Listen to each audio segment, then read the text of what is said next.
Estamos aqui com mais um programa Empreendedor com Propósito. Eu, Priscila Sá, com Denis Sá, e hoje nós temos um convidado mais que especial. Aqui com a gente, o presidente do Mastermind, conselheiro mundial da Fundação Napoleão Hill, Jamil Albuquerque. Tudo bem, Jamil?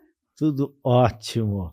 Sabe que o Paulo Altran, que foi um grande ator brasileiro, um dia o Mitre perguntou a ele, já no final da vida, Paulo, se você tivesse que resumir a vida, como você resumiria?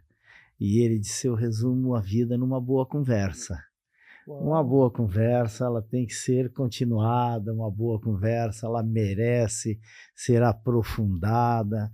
Então, continuarmos conversando, estar aqui novamente para esta conversa, é um prazer e uma honra. Obrigado. Bom, a gente estava aqui a semana passada com o Jamil, a conversa estava tão boa, que a gente falou, não dá só uma entrevista, vai ter que ter a parte 2. E quem está aqui também é o Jason Albuquerque, que está aqui com a gente, que é diretor do Mastermind. E veio com a gente porque a conversa estava muito boa, né, Jason? Muito mesmo. Prazer mais uma vez estar aqui, é muito legal, obrigado. É um bate-papo que fluiu muito e vale a pena estar novamente aqui. Bom, obrigado, a gente estava cheio de perguntas que a gente queria fazer. O Denis tinha a resposta dele, né? Então, na verdade, assim, Jamil, eu sou extremamente grato a você, de alguma forma, porque eu falei, né? Assim, eu comecei a fazer minhas leituras aos 14 anos. Então, comecei a ler. E aí eu sempre li muito Napoleão Hill e li o Og Mandino. Então li toda a obra de Og Mandino, li várias coisas e li um livro que impactou minha vida, que foi A Lei do Triunfo. Então eu tive uma oportunidade de lê-lo novamente quando eu estava num processo de recuperação da minha vida, que foi 22 anos atrás, quando eu fui para uma clínica de recuperação, onde estava pedindo para recomeçar a vida contando com os favores do Senhor. Eu tive a oportunidade de lê-lo novamente nessa clínica. Então, isso fez toda a diferença para mim, então, minha gratidão. E tem uma das coisas, assim, tem muito curso de treinamento de alto impacto, então, Leader Training, então eu fiz o curso do Tadashi Kadomoto para mim, que é um dos melhores que tem no Brasil É o criador do Leader Training. É o criador Todos os outros são imitadores dele. É isso aí. E o Tadashi, maravilhoso, tive a oportunidade depois de falar com ele também. E eu fiz o curso do Tadashi em 98, lá no Espírito Santo. Então, aquele curso. E o curso, eles são baseados nas leis do triunfo, nas leis do Napoleão Hill. Então, depois eu tive a oportunidade também, uma pessoa que trabalha muito bem, sabe, que a gente teve a oportunidade, que é o Orlando Pavani Jr., do Olho de Tigre. Então, ele edifica muito, ele é uma pessoa diferente, não usa o termo, ele edifica toda a obra do Napoleão Hill. Então, eu sou muito grato por isso, porque isso fez a diferença. E hoje eu sou treinador comportamental. A gente usa muito mais na nossa empresa, né? O objetivo nosso no futuro é trabalhar com colaborador, com franqueado e com os alunos. Mas eu comecei fazendo uma pergunta na semana passada, que é por que Jesus escolheu tinha tanta coisa para simbolizar o corpo e o sangue, porque ele escolheu justamente o pão e o vinho. E você deu uma resposta assim brilhante, assim, completou muito mais a percepção que eu tinha.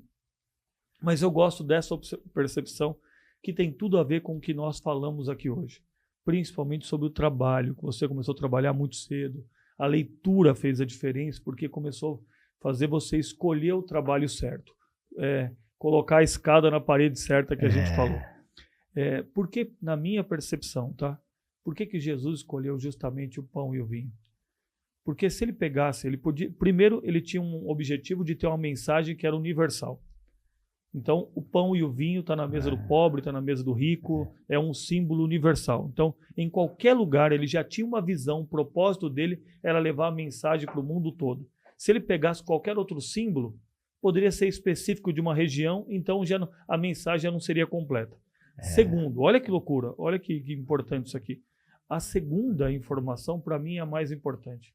Por que ele escolheu justamente o pão e o vinho? Ele poderia pegar uma fruta, uma especiaria do Oriente, uma perna de cabrito, lá qualquer outra coisa que seja. Por que ele foi escolher justamente o pão e o vinho? Tem a questão de alegria, tem um monte, mas é porque representa o verdadeiro suor sagrado. Se ele pegasse uma fruta, ela tem um milagre da natureza sem interferência do homem. Veio um passarinho, jogou uma semente no solo fértil, vai crescer, vai dar uma árvore, frutos, e assim por diante. O pão e o vinho não. É fruto da terra e do trabalho do homem, que vos apresenta e vai transformar o pão da vida, o vinho da salvação. Porque é o trabalho que acontece a transformação. Hoje, quando a gente vê a obra de Napoleão Hill, qual que é a grande interferência? É no trabalho. Ensinar a pessoa a trabalhar melhor, a pensar melhor, a agir melhor, a ser um líder melhor, a ser uma pessoa melhor. E a minha pergunta é assim, o quanto que isso impactou a sua vida? O quanto que a obra de Napoleão Hill hoje, você vendo a transformação na vida das pessoas, impactou a sua vida? A gente viu o seu filho falando do impacto, não tem como, isso era assunto de mesa, né? Assunto de família, todos os dias, toda semana falando disso, levando esses princípios para a vida, a regra de ouro. Mas o quanto que isso impactou a sua vida? Transformou. E você citou na sua pergunta vários símbolos. Né? E a palavra símbolo, a simbologia, isso é muito forte. E tem um livro seu também, que é Os 12 Segredos de Jesus, que estou apaixonado. Meu filho Petros também leu, o Pietro leu, né, a arte de influenciar pessoas, a arte de lidar com pessoas, a arte de influenciar pessoas é outra. Nesse livro, Os 12 Segredos, eu abordo, inclusive, o conceito dos símbolos. Né? Que o símbolo é a comunicação com a eternidade. Quando você pega a palavra, o sim de estar juntos, né, de sentir, e bolos de rolar. Então, quando nós estamos sentindo juntos, o que está em cima está embaixo.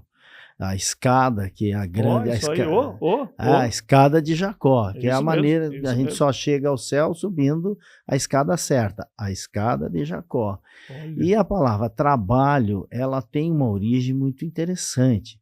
Porque lá no princípio as palavras foram pensadas para dizer aquilo que elas significavam. Né? E às vezes a gente vai... A etimologia da palavra, né? A origem das palavras. Ela tem uma alma, né? Isso mesmo. Ela tem uma alma. As palavras têm alma. Os números têm vida. Agora as palavras têm uma alma que constrói. Então a palavra trabalho vem de o primeiro equipamento que a humanidade criou, inventou para rasgar a terra, chamada tribulo. Olha. E o tribulo era uma roda dentada gigante, que foi quando se começou a entender que, dependendo de como se queimava determinadas regiões da terra, determinados períodos do solo, formava o ferro. Então ele rompia, o tribulo ele rompia, e a atração era humana, não era animal. Então, quando estava puxando aquilo, isso mexia com o labirinto, as pessoas puxavam aquilo, outros apertavam atrás, todos ficavam tontos, depois eles vomitavam. É como você andar no mar, você mexe com o labirinto e passa mal. Então, por isso a expressão... Só de você falar, eu já passei mal. Só da sua expressão aí, já estava aqui. Essa foi boa. Já tava o corpo fala. É isso aí. E por isso está na tribulação. É isso mesmo, verdade. Verdade. Por isso a grande tribulação que depois fala na Bíblia. Mas depois da tribulação, sempre vinha a bonança. Opa. Porque quando rasgava a terra, depois vinha o alimento, a bonança que matava a fome e conseguia criar e continuar a sobrevivência da espécie. Porque lá no início, há 12, 15 mil anos atrás, a humanidade era uma pequena tribo. Eu digo 12 mil anos porque nós temos de registro ético 12 mil anos, né? A Bíblia, se você pegar a Bíblia e organizar todas as gerações, ela dá em torno de 12 mil anos. É que se fala em 6 mil anos, porque teve um reverendo lá, anglicano, que fez umas somazinhas e diz, daqui dá 1000 anos, daqui até aqui, daqui mais 1000 anos, daqui mais 1000 anos, então nós temos 6 mil anos, e a gente ficou repetindo aquilo e nunca parou para fazer aquela conta de novo. Mas isso foi há 400, 500 anos atrás. Quando a gente refaz as gerações, a gente já nota que... Então, de história escrita, em torno de 12 mil anos. Era um pequeno grupo de pessoas, eram pequenas tribos ali, aquela raça adâmica que foi crescendo e se solidificando. Então, desta palavra gerou a palavra trabalho, Olha. que é o bruto que transforma, e que gerou a palavra talento, que é o tesouro transformado. Que lindo, hein? Que foi aquilo que nós vimos lá na Bíblia, A parábola dos talentos. a parábola dos talentos, que é a maior aula de justiça econômica que existe. Uou. Verdade. Porque a justiça econômica só se consegue com homens, pessoas livres através da livre iniciativa. Governos não produzem riquezas, o governo pega uma parte da riqueza. Quem produz riqueza é a livre iniciativa. Pessoas livres é que produzem riquezas. Então gerou o talento. Para você produzir riqueza, você tinha que transformar o tesouro em riqueza. E que o maior dos tesouros era o ouro. Para você construir, eram muitos denários para alcançar um talento. Denário era a moeda mais pequena, mais fácil de construir, por isso a palavra dinheiro.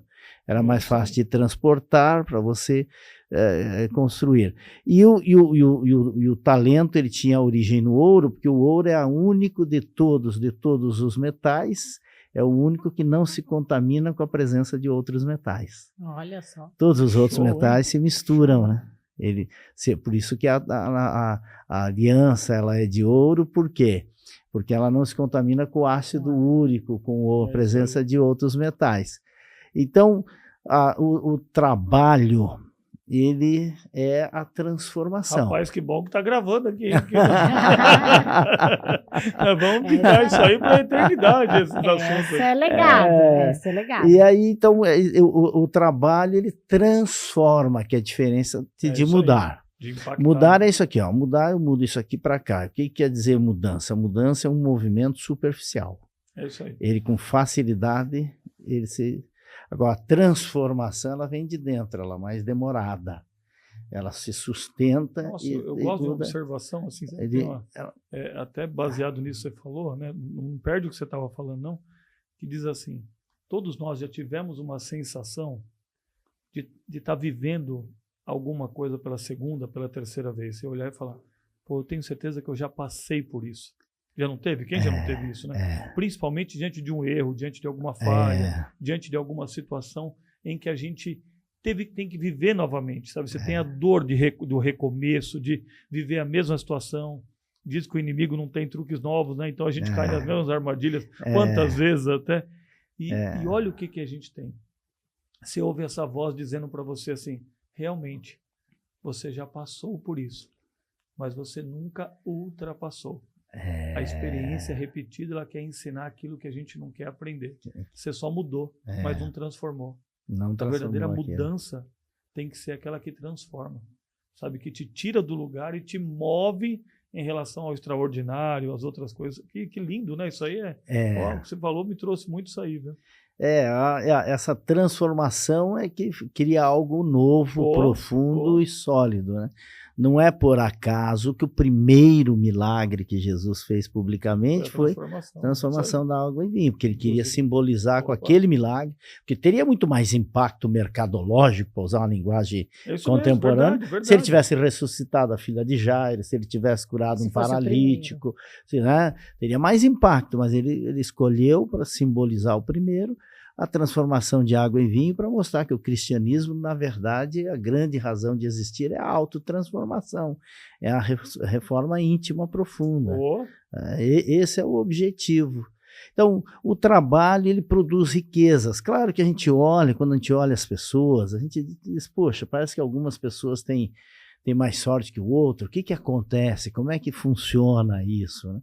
Existem 4 maneiras que a gente percebe que as pessoas têm êxito na vida.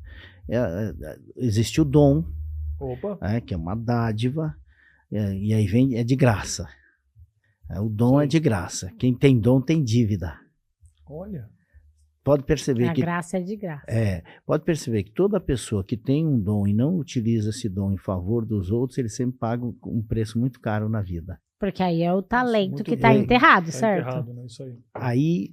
Aí depois do dom vem a vocação, que é a inclinação, aquela voz, aquela chamada para que você tem uma chamada interna. Vocação é a voz com ação.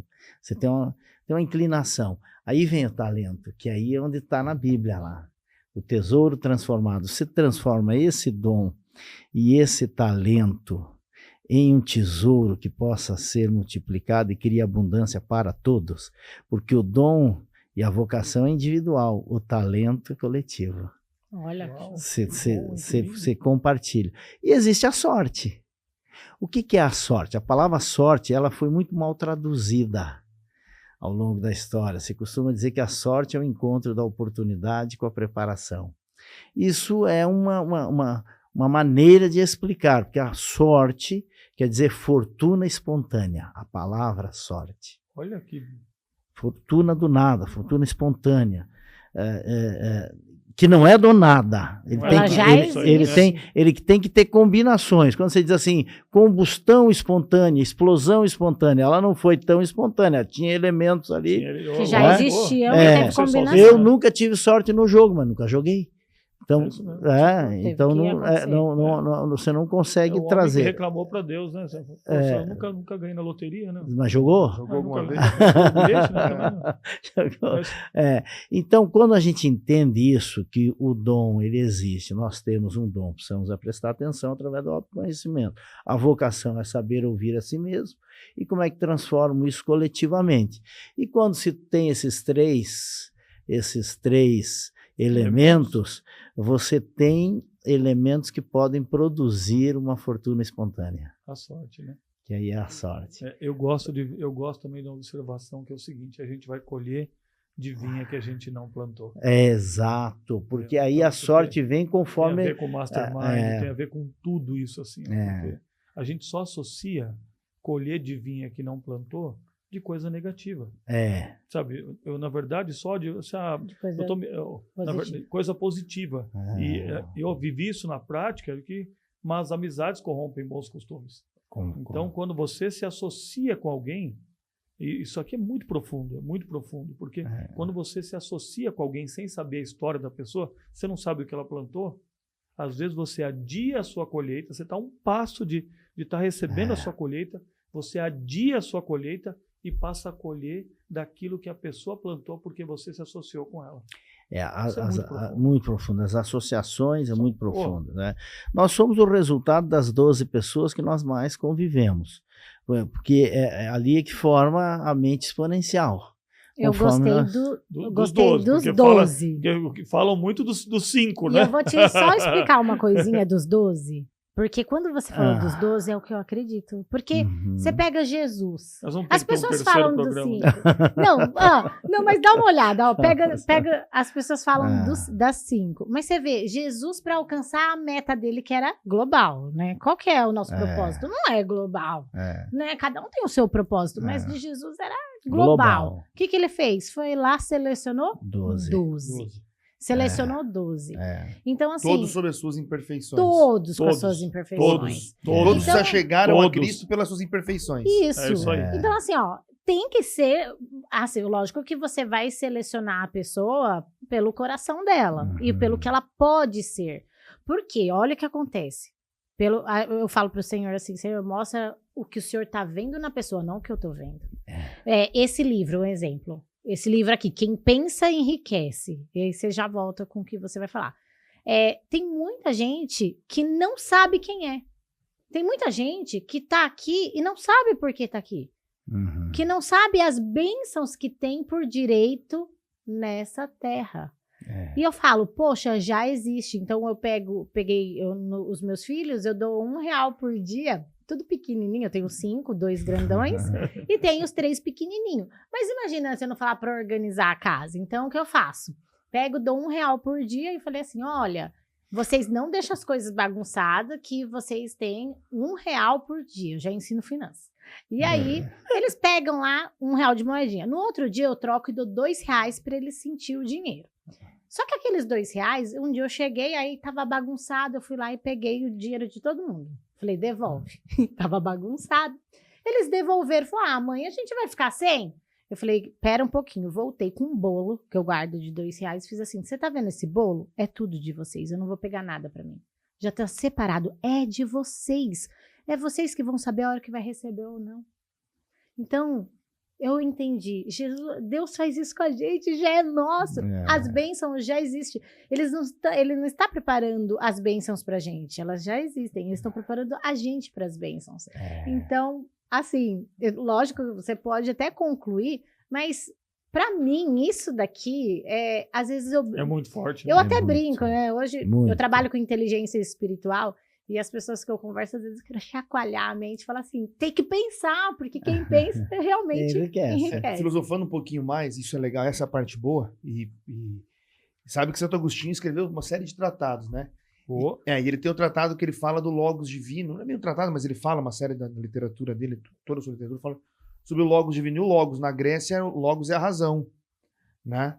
E ele fala que, corroborando com isso que você está falando, ele fala que o Logos divino está em nós. Então, o que a Bíblia fala?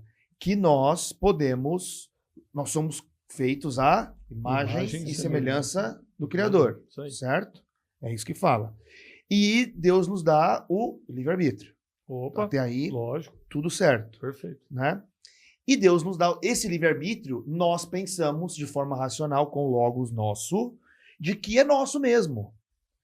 Mas o Santo Agostinho fala, na descrição dele, que ele escreve sobre o cristianismo, enfim, sobre a doutrina cristã. Não é só a questão católica, né? Mas não. Doutrina muito cristã, mais abrangente, é estudado por diversos. Que se nós pensamos, a inversão do Logos, o Logos divino está acima de nós. A razão divina está acima. Então, se nós pensamos e somos a imagem e semelhança de Deus, nós só pensamos, nós só temos a ideia, nós só temos a razão, porque Deus tem a razão. Mente de Cristo. A mente de Cristo. E aí, justamente o que você falou agora. As bênçãos, Deus já tem as bênçãos para nós. A Bíblia fala disso. Isso mesmo. Né? Ele tem prazer em nos abençoar em Salmos. Né? Lá, e Isaías conta a história. Em Isaías conta, tem a história, o profeta Isaías falando que ele tem a revelação divina e Deus fala a ele que já estava preparado a ele as bênçãos para frente. Então, se Deus já preparou, e se nós somos a razão do Logos divino, nós temos a possibilidade de tudo. E aí a gente... Vós sois deuses. Aí né? Ele fala, é isso aí, né? Ele fala, vós sois deuses. Muito forte. E ter a percepção de qual é a uva que a gente está colhendo. Para trazer essa metáfora. Isso aí, essa metáfora. E eu vou falar uma coisa para vocês, assim. Qual a terra que nós eu sabia, vivendo, né? Eu falo profetizei, mas eu falo assim, eu falava desde criança quantos filhos eu ia ter, até como que ia ser meu esposo, eu falava tudo, ia ter cabelinho de príncipe. Eu falava... Mas não contar, a história não foi sempre assim. Eu vou contar a história um dia para vocês, mas eu falava tudo, e eu tinha uma vida totalmente assim, né, que a pessoa olhava... Não, ela é improvável. Então, com certeza, eu acredito nisso. E eu gostaria muito que você falasse desse livro, porque o empreendedor com propósito, ele nasceu disso. Eu tenho certeza que agora não é coincidência, é deucidência, que quem está assistindo é resposta para você. Esse programa, você está assistindo hoje, porque tem algo, eu falei que era um divisor de águas na sua vida. Então, sabe... Fala um pouquinho assim para que abra a mente dessa pessoa aqui. Eu adoro falar sobre o nome desse livro aqui, porque no livro ele fala aqui dentro o tempo todo que tem um segredo. E ele não fala claramente o segredo, ele não grita o segredo, você tem que descobrir o segredo. E a Rhonda Byrne, que escreveu o livro O Segredo, O lógico. Segredo, ela fez um vídeo, depois fez um filme, depois explodiu. E ela sempre diz isso, né? Sempre. Tem o segredo, você só precisa saber qual é o segredo. Encontre o segredo. E o segredo está muito, muito, muito visível, está na capa. Tem na capa original em inglês é que a gente encontra esse segredo. Mas isso só é possível, logicamente, quando você vai fazer o treinamento lá dentro, porque só se revela o segredo de boca para ouvido. Só se revela o segredo para quem está preparado para receber. Isso aí, né? Porque o segredo não se conta de qualquer maneira, nem para qualquer um e nem em qualquer lugar. É isso aí. Porque o segredo vem de sagrado. E sagrado quer dizer conduzir para a eternidade. Por isso os sacerdotes são os condutores da eternidade. Rapaz, que bom que tá gravado, cara. Isso aqui é uma enciclopédia. Isso aqui é. Não é? Ele é uma enciclopédia. Sabedoria. E está aqui no livro. Agora, quem pensa enriquece. Se todo mundo pensa, por que todo mundo não é rico? Porque as pessoas confundem. Poxa. Confundem atividade mental com pensamento. A atividade mental, ela vem do instinto que impulsiona o motor. Agora, o pensamento é uma construção profunda, ordenada, organizada é a origem e da palavra, né? O pensamento é a origem da palavra. É a origem da palavra. Então, o eu sou, né? Isso aí que você fala, o eu sou que sustenta nos 12 segredos. Nos 12 segredos, né? E nós até paramos nos 12, que você falou sobre os 5, né? Os 5. E isso eu gostaria de aproveitar a audiência de vocês, que é grande, para fazer essa correção. Porque o Jim Rohn, que é um palestrante que eu gosto, é respeitado, mas ele falou as 5, nós somos o resultado das 5 pessoas que nós mais convivemos. É que o Jim Rohn não escrevia livros, ele era palestrante, as pessoas gravavam e transcreviam. E ele se equivocou, porque a teoria dos 5 não é a teoria das convivências, é a teoria das conexões. Isso foi assim, foi um experimento científico feito nos Estados Unidos que dizia o seguinte: você está a 5 pessoas de distância... Gente, presta atenção aí, olha aí, ó. Vou até anotar. Gente, vou anotar isso. Eu posso? Sério, é sério. A teoria dos 5 é assim. A teoria dos 12 é a teoria das convivências e a teoria dos 5 é a teoria das conexões. E é um experimento científico que foi feito nos Estados Unidos e partiu da seguinte premissa, de que nós estamos a 5 pessoas de qualquer pessoa do mundo.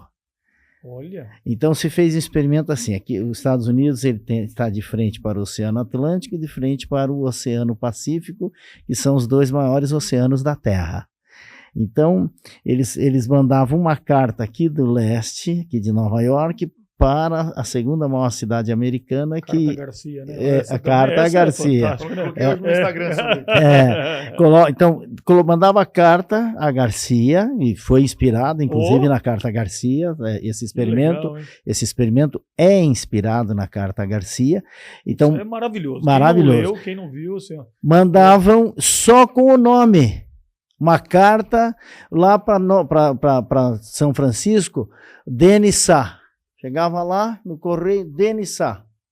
Ué, mas que cidade? Não tem. Que endereço? Não tem. Aí saía lá e dizia: você conhece Denissá?